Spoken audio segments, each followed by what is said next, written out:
morning, everyone. Now that GST, the most awaited legislative change that's going to happen in the country, will be implemented by July. So companies are expected to make a lot of changes within their supply chain and their taxation systems, and in addition their IT systems also, to make themselves GST compliant. And this legislation that's going to come in, it's going to eliminate a lot of taxes, it's going to eliminate a lot of internal barriers, and it's going to create a lot of opportunities for companies and logistics providers to improve their businesses and also improve their bottom line. So in this panel discussion, we have four distinguished members coming from different divisions of the industry. So I'd like to invite them on stage. First, Mr. Vivek Malhotra, the co-founder of Fortigo Network. Mr. Vivek spent over 26 years in the IT industry in various leadership roles across USA, Europe, and South Asia, in leading firms such as Headstrong, 3i Infotech, TechSpan, and HCL. Always an entrepreneur at heart, he had co-founded Pyramid, the startup that pioneered mobile computing in India in the early 90s. And more recently, Symbiotic Sciences, a bio-AG startup focused on realizing and maximizing the potential of bioresources in sustainable agriculture. Vivek is a graduate of IIT Kanpur. Next, I call upon stage Mr. Arif Siddiqui, the CEO of Point Consulting. With overall 29 years of in-depth hands-on experience in sales, warehouse operations, management and business management, and 22 years in the supply chain and contract logistics domain. He served over 13 years with AFL Logistics, now FedEx, of which 5 years as country business head for the logistics supply chain solutions. He founded Point Consulting in 2005 to provide logistics and SCM advisory and infrastructure design consultancy service. Advises leading third-party contract logistics companies, manufacturing companies, trading and distribution firms, e-commerce companies, and warehousing logistics infrastructure developers. He has conceptualized and designed supply chain solutions and distribution networks for leading Indian and multinational firms. Now, I call upon stage Mr. Deepak Garg, founder of Rivigo Services Private Limited. Deepak Garg is the founder and the CEO of Rivigo Services, a specialized logistics company. He is an IIT Kanpur and IIM Lucknow alumnus. In addition, he had worked for McKinsey & Co. before turning entrepreneur. Next, I call upon stage Mr. Sunil Mukherjee, Associate Director, CS&L, Mondelez International Limited. He is a supply chain professional with diversified industrial exposure spanning 15 years post-MBA and 2 years pre-MBA. He started his career as a GET with an automobile company and then went on to have diversified industrial exposure spanning 15 years in both upstream and downstream supply chains encompassing material planning, inventory management, SAP implementation, physical logistics, warehousing, customer service, and demand planning. Thank you.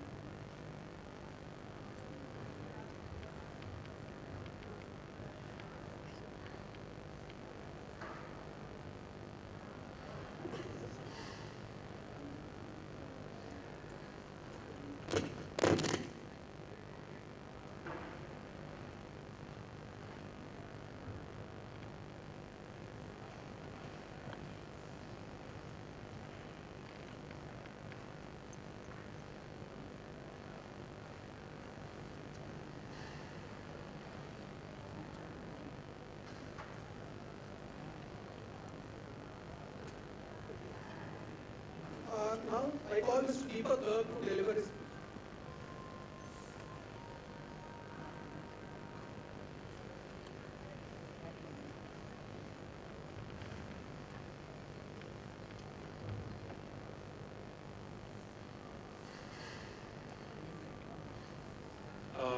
Good morning, everyone. My name is Deepak Garg. I'm the CEO and founder of Rivigo.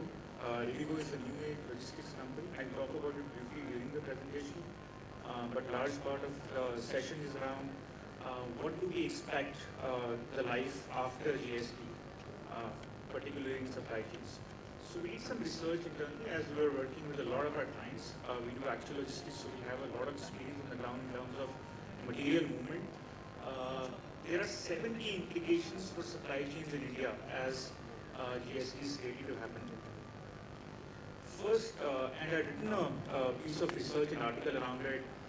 GST can unlock significant capital in the economy through inventory reduction in supply chain.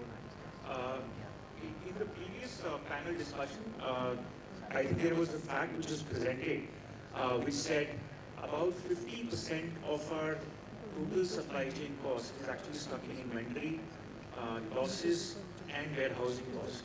This for developed countries like US is about 10%.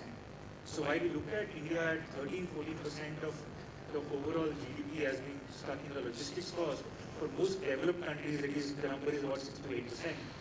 And if you look at the pie chart underneath, the major difference is actually between the warehousing and inventory cost, which for the developed countries is as low as 10 to 15%. For India, it is as high as 40 to 50%. Another very counterintuitive insight is India is actually a very low transportation cost market. It's the fact that India is the lowest transportation cost market after Pakistan, but India is the highest logistics cost market. And the difference between the two numbers is actually the money which gets stuck in the warehousing and the inventory costs. So there's a huge opportunity supply chains have to reorganize themselves. Fewer and fewer warehouses, faster and faster transit, lower and lower obsolescence or wastages in the supply chain. US went through this change over the last 30 years. In 80s, US had 40 to 50% of the logistics cost as warehousing and inventory cost. They have shown the world how this to be done by using more technology and faster supply chain systems. The second big insight is zero warehousing will be the best warehousing strategy. Supply chain networks will be redesigned by questioning the need of warehouses. Zero warehousing is more metaphorical, but I think the call here is redesign the supply chain networks to as few warehouses as possible, because warehouses are a source of inventory losses. Warehouses causes inefficiency, causes obsolescence. So we've done a very interesting piece here, which I just quickly show. So basically, what we did was for different categories of goods, from electronics up until construction materials, we looked at what is the warehousing footprint, what is the value density, and what could be the future archetype of the warehousing footprint. We realized if the value density of goods is higher, so let's say electronics, pharma, apparels, they should all consolidate to probably single national distribution center, right? Or shipment right from the plant. So for example, Nike or Puma or electronics companies or large pharma companies, they should consolidate to, because the value density is high, therefore transportation cost is not that material, and therefore you could consolidate to a single sort of a center. And this has happened in the US, this has happened in Europe. There is a chart I show here which shows how Nike and Apple serve the entire US market through just one national DC. There are a few large hubs which P&G uses, about 6 hubs. They have consolidated from 40 distribution centers to 6 large hubs in the US. Indian Foods Company has actually consolidated significantly while not losing the transit time advantage, where they serve the entire Europe in just 6 hours. So that trend we are going to see in India as well, as the artificial boundaries of states go away. People will be more free to sort of design their warehousing footprint, and as they design, they're going to look at the trade-off for transportation cost, the warehousing cost, and the inventory losses vis-a-vis the customer service. Our own senses, and we've sort of tried to build a simulation around it. There's an animation which basically runs as the value density is high. You could probably have one distribution center, let's say in Hyderabad, which has been called as a new center of the country, from where you can serve the entire country probably in 24 hours. As the value density actually reduces, the warehousing footprint increases, while percent of population or percent of your customers coverage is more than sort of 95% in day one. We believe this kind of optimization is possible now because the artificial boundaries of taxation don't sort of exist, would not exist anymore. The third element is move to 3PL will happen at twice the pace and lead to better customer service and lower cost.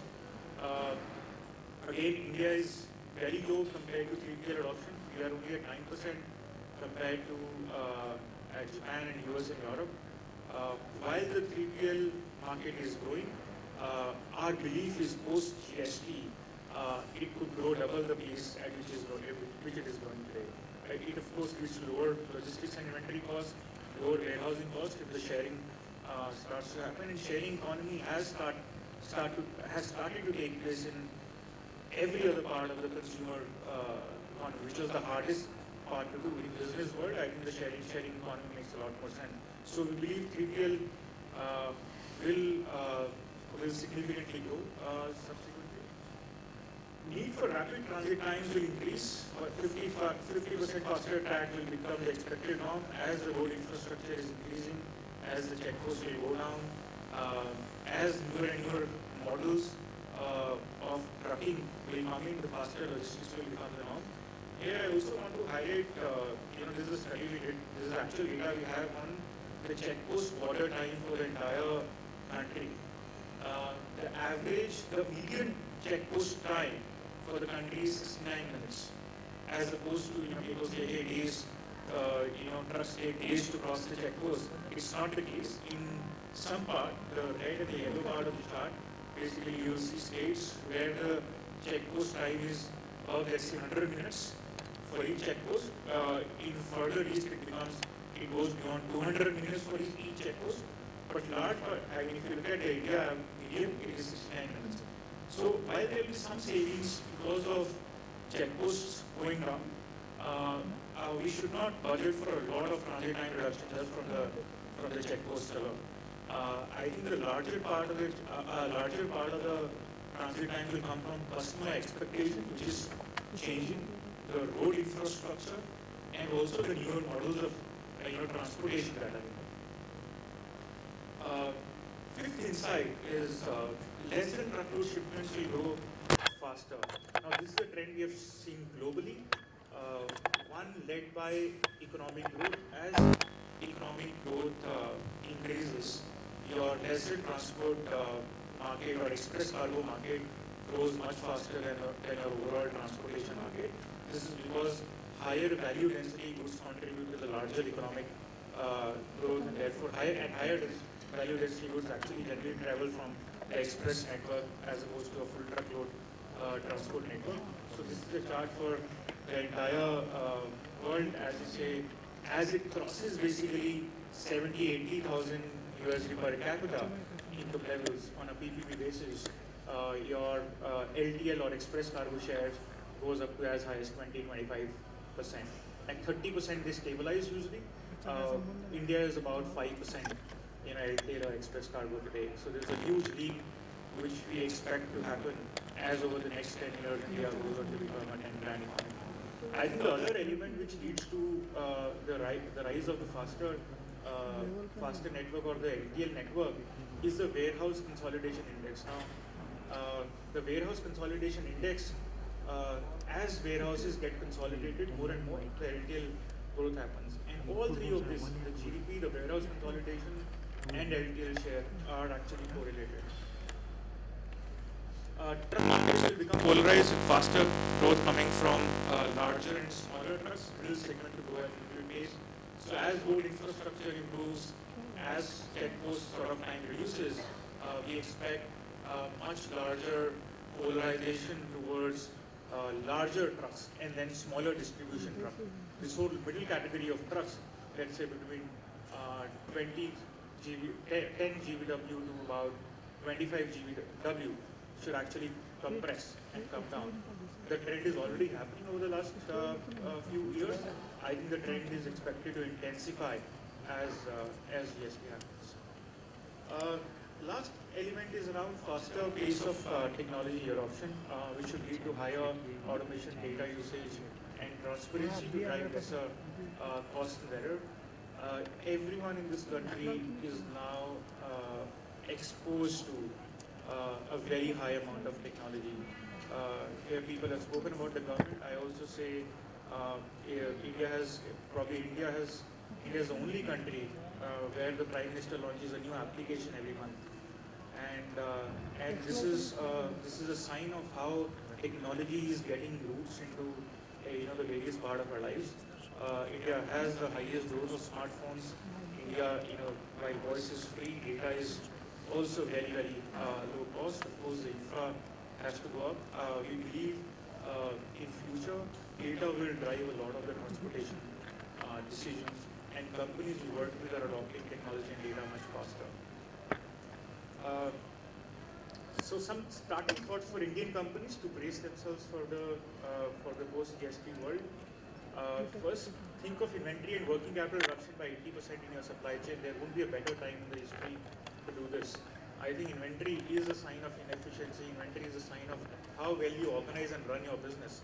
If there is a lot of inventory, it's very likely all parts of your businesses are run very inefficiently. If the inventory is controlled and there is a lot of efficiency, it's very likely your EBITDA margins are higher than your competitor in the industry.